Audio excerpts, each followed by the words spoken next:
Samantha Hale was halfway through her shift at the bookstore when the letter arrived.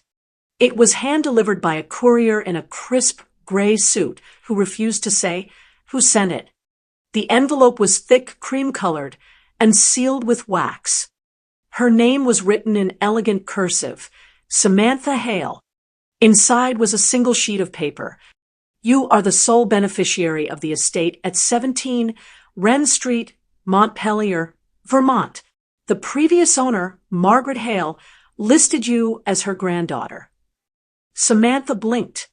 Her mother had always told her she was an only child, that her grandparents died before she was born, that there was no extended family. She called her mother that night. Mom, who's Margaret Hale? There was a long pause. She's nobody. Just ignore it. But Samantha couldn't. Wren Street was quiet. The house stood at the end of a cul-de-sac, surrounded by tall oaks and silence. It was a Victorian structure, 3 stories tall with a wraparound porch and a turret that looked like it belonged in a ghost story. The paint was faded, the windows dusty, but the structure was solid. Inside, the air smelled of lavender and old wood. Furniture was covered in white sheets. The kitchen was stocked. The bedroom had fresh linens.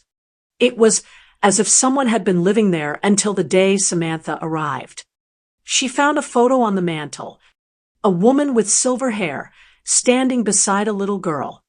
The girl looked exactly like Samantha.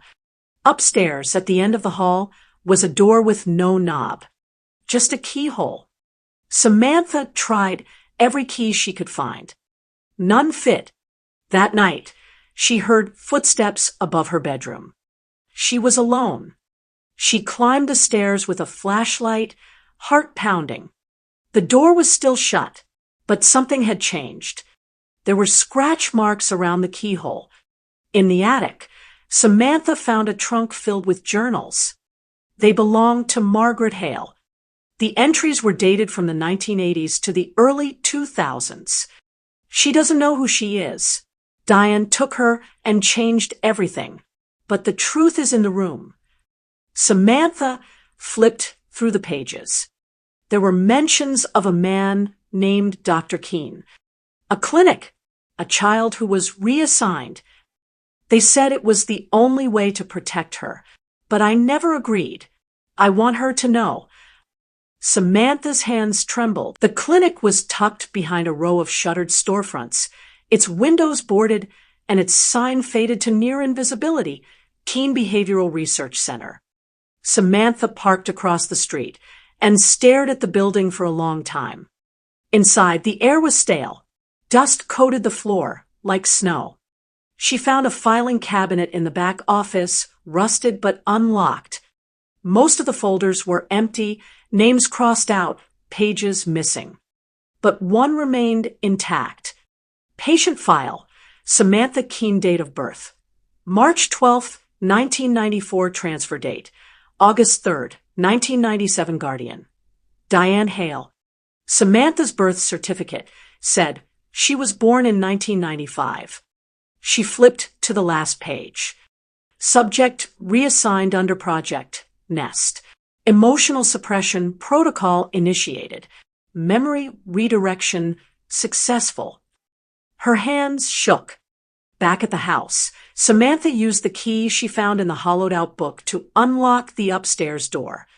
The room was untouched. A nursery frozen in time. Painted stars on the ceiling. A crib with a faded blanket. A rocking chair beside a bookshelf filled with children's books. And on the wall, photos. Dozens of them. Samantha as a baby. Samantha with Margaret. Samantha with a man she didn't recognize. One photo stood out.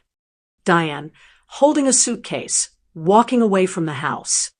Behind her, Margaret stood crying. Samantha tracked down Dr. Keene. He was living in a retirement home under a different name.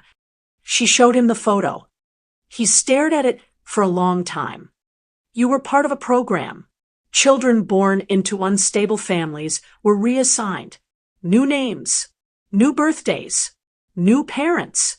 Diane wasn't your mother. She was your handler. Samantha felt the room spin. Project Nest was shut down in 2001, but some of us kept watching. You were the only one who showed signs of remembering. Samantha confronted Diane. She drove 3 hours to her childhood home, her heart pounding the entire way. Diane opened the door with a smile that faded instantly. "You found it," she said. They sat in silence for a long time. Then Diane spoke. "You were born into a dangerous family. Your real parents were part of something dark. Margaret tried to protect you, but they came for her. I took you to keep you safe." Samantha asked about the clinic, about Dr. Keene, about Project Nest. Diane didn't deny it. "You were meant to forget, but you didn't." Samantha returned to Wren Street and dug deeper. She found a hidden compartment in the nursery wall. Inside was a VHS tape labeled Nest Protocol, Subject 12. She played it. The footage showed a toddler, her, being led through a series of rooms. Lights flashed, voices echoed. A man asked her questions. She cried. He smiled.